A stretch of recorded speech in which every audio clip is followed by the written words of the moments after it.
Hello guys and welcome to the deadline tips video. Today I'm going to showcase to you my team and how it's looking. We're going to read the first injury news that we have, and we're going to see if I can do something to improve the squad or I'm just going to hold.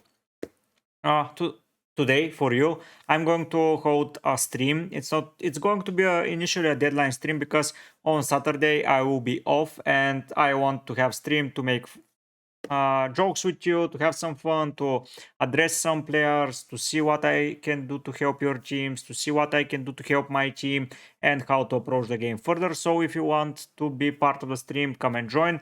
It will be around 6 p.m. UK time. I hope to have a lot of fun there, and I hope you're going to have fun as well. So my team is looking like that. Henderson in goal against Manchester United, not ideal, but I will hold. Robinson, Arnold and Pau Torres in defense. Currently, Eze, Salah, Smith-Rowe and Rodgers with Salah captaincy. That's not going anywhere. Up front, Havertz and Haaland face against each other and Isaac is fucked. Let's see why. Because he has an eye injury. Okay. I've read that he has a toe injury as well. So if he is with a toe injury and he cannot participate, I will need to take him out and to make some transfers happen. If he's fit, I'm going to hold, but if not, I may be persuaded to make some transfers. As you can see, Sangare is now red flagged, Barco is red flagged, Eina is there. Eina is most probably starting in front of Pau Torres, and I'm going to switch them right now. And I'm going to save the team like that because Eina against Brighton, yeah, it's going to be harsh and difficult, but still I believe that he can get the clean sheet, and if they get a clean sheet, he is in the bonus 1000%. Now let's go and see what are the team news that we can see. So Manchester United, Euro, Mawasia, Lindelof and Shaw remain out. Højlund and Mount are back, so that's good for Højlund and for the guys that want to own him. De Ligt, Mazrao and Martinez injury scares to be involved against Barnsley on Thursday. So yeah, the defense, 3 of the defenders were back, so that's good. Calvert-Lewin, Garner and Mikulenko missed the Midway Cup tie through illness, but Calvert-Lewin and Mikulenko are back in training, so that's good for them. Looks okay today. He was back in on grass, so we're hopeful that his illness has gone. They have a lot of time to their game. They play on, no, it's on Saturday, but still good game. Jimmy Garner is still not in with illness. Miku is through the illness. He wasn't today, so we're hopeful that's him done. Okay, it's looking good for Tarkovsky as well. We'll see if there is no reaction. Brentwaite and Patterson are closing in on return. So when Brentwaite returns, their defense is going to be amazing once again. It looks like he will do with the under 21s. That's amazing. Coleman is facing a longer spell. That's bad. Gay for personal reasons. Oof, that's bad for their defense. And Chermiti and Broya are out for longer. So their midfield is going to look shaky in my opinion, guys. So they're conceding in my opinion. So let's see what can we do about them.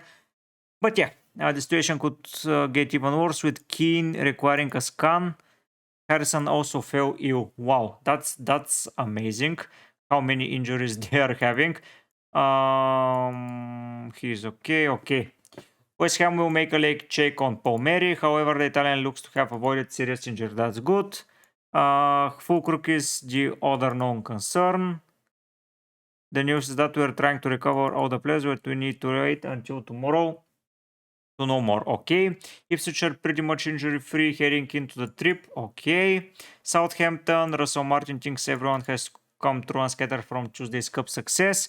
That's great. Bazunu is the only long-term injury. Stevens is suspended, so that means Harwood Bales is playing. And Steve Cooper says he has no fresh injuries. Edward is available, so does this mean restricted time for Vardy? Does this mean anything else? I'm not quite so sure. But yeah, from team news, that's it. And now I want to prepare some transfer plans that I need to adjust before and until we see some Newcastle news. Here is my team in FPL.team, and I want to use my budget, my transfers to create a plan. So if we want to take Isaac out, we will have to see on several guys. So everyone is an option basically.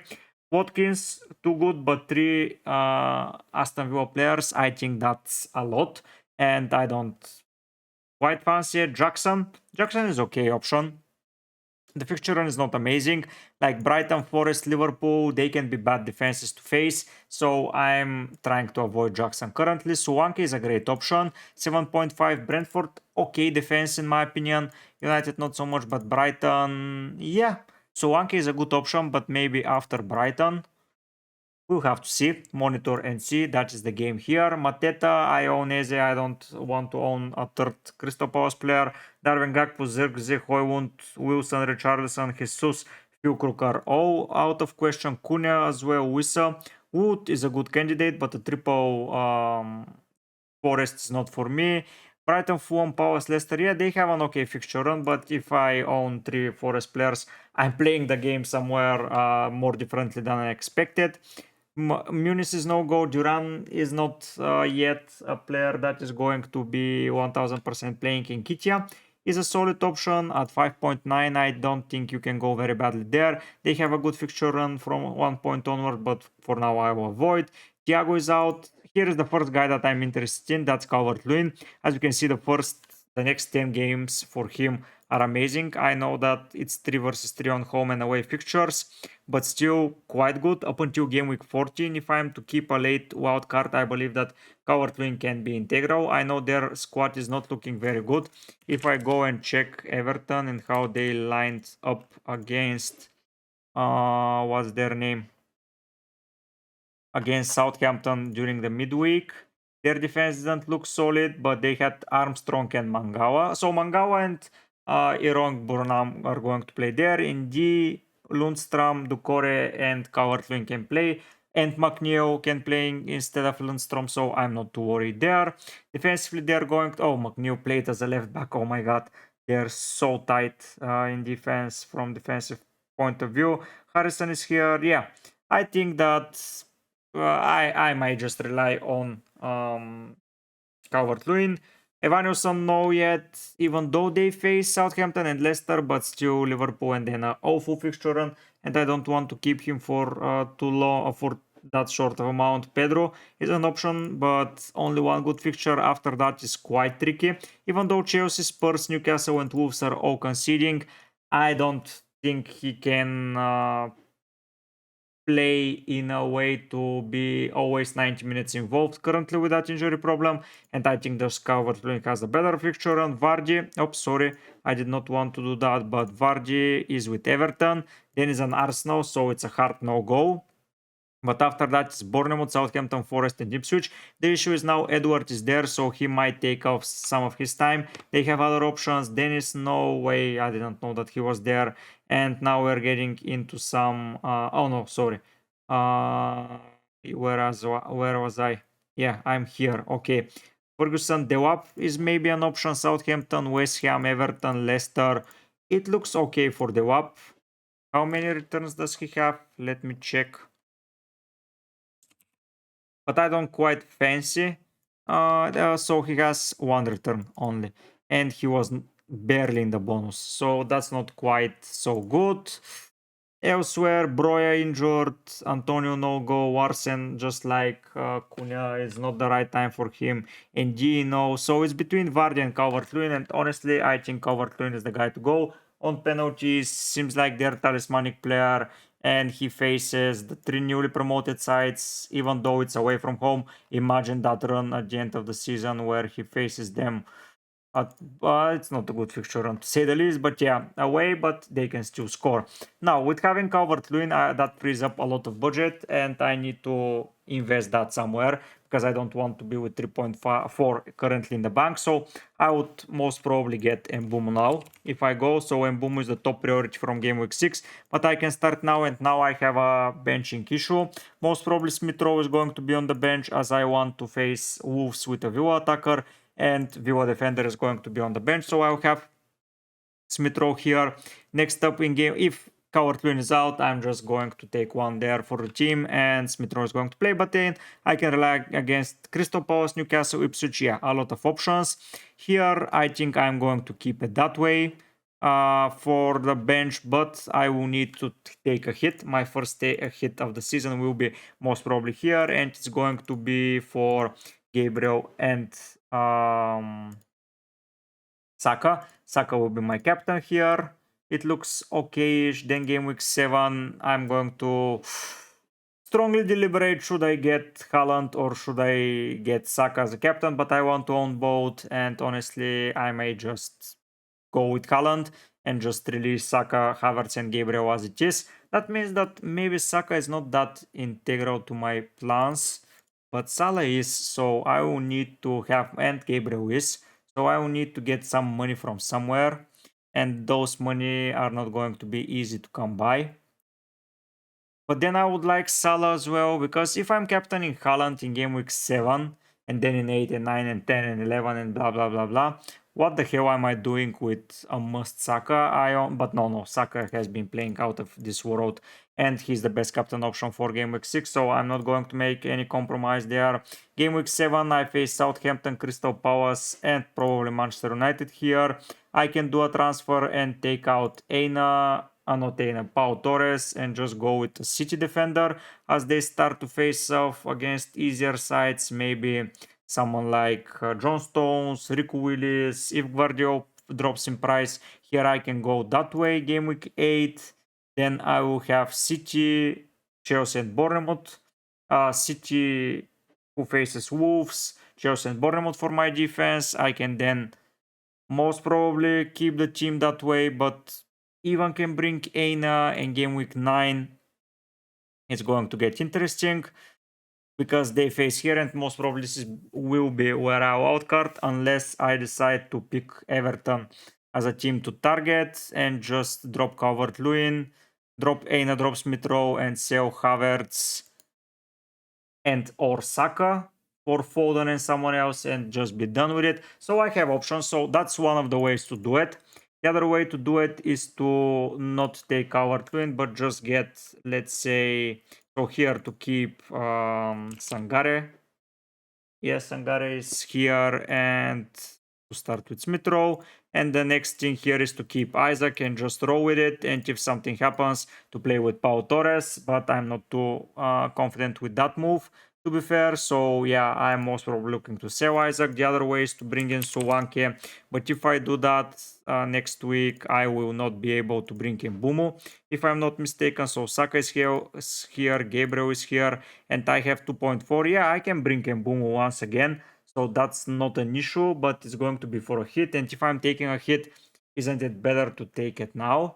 Because can I bring him for this guy? No. Yeah, here Mbumu is too expensive for my liking, but still, is it going to be worth it to do all the maneuvers? I want to build now a proper, basically for 13-man squad. Let's say I don't care about the last defender and the goalkeeper, but let's say one goalkeeper and 12 outfield players and be done with it, and to have to rotate between of them because it's getting harder and harder. International break is coming, and that way I will not be required to basically react on injuries. If I have 4 or 5 defenders and 8 attackers, yes, I will have benching headaches, but I will be able to react. Now that stability is the most important thing, I think that taking a hit is not going to be such a big issue. So yeah, I think that this 1k option is not the way to go. I don't want a triple Villa, even though against Wolves and then Ipswich. I think that with Champions League and Cup games, it's going to get harder and harder with them, and I'm more than willing to keep the 5 million Rodgers as a sub option to rotate with Smith-Rowe and Calvert-Lewin just to have one of them benched. And elsewhere, do we have anything else to discuss? Yeah, I can just, as mentioned, not do anything or just to bring in one player and just avoid Mbumu. But honestly, Mbumu with that fixture run, West Ham, Spurs away, Wolves, United, Ipswich, I think I will need him, especially after the break. So it's hard, guys. So I have a lot of dilemmas. Isaac will most probably be the decisive thing. Tomorrow on the stream, we'll know what will happen with Isaac. Is he injury free? Is he good to go? We will look for some pictures. If you can find some, just give me. But yeah, I will think about several things. Game week 5 is going to be awful for me nonetheless. But if I bring Calvert-Lewin and Mbumo, I think that I'm just increasing my chance of success. Next week for a hit, yes, my first hit of the season is going to come around game week 6, which is not ideal, but if I'm bringing my captain option and a solid defender that I'm attacking the fixtures and basically is like a mini forward, I think that I can afford that. And this means that I will be keeping my wildcard for a future investment, maybe around Gameweek 12 when I will want to bring in all of my not Villa, but Arsenal attackers back. So I will have things to discuss. But yeah, tomorrow on the stream we're going to make the transfers. Oh, today for the stream. Sorry, I'm recording this at the evening. So yeah, today at the stream when you're watching this Friday stream, let's say that way, we're going to complete my transfers and we're going to be done with it, and we can prepare the best possible for Saturday because I'm not waiting for leaks. I will just be looking if Isaac is fit or not. That's going to be the deal. For now, the lineup looks like that, but there is a high chance that this will change, and I will get into basically a mini wild card in 2 weeks. So yeah, that's a good thing. 4 players will be rotated. That's basically a mini wild card. So yeah, I'm more than happy to do that. Thank you for watching. Come back, come on the stream, come on elsewhere's videos. I'm going to go back and watch those Champions League games because they are hella interesting, and I hope to see you soon with more FPL and UCL fantasy content. Thank you for tuning in, but for now guys, I'll be heading out. Bye!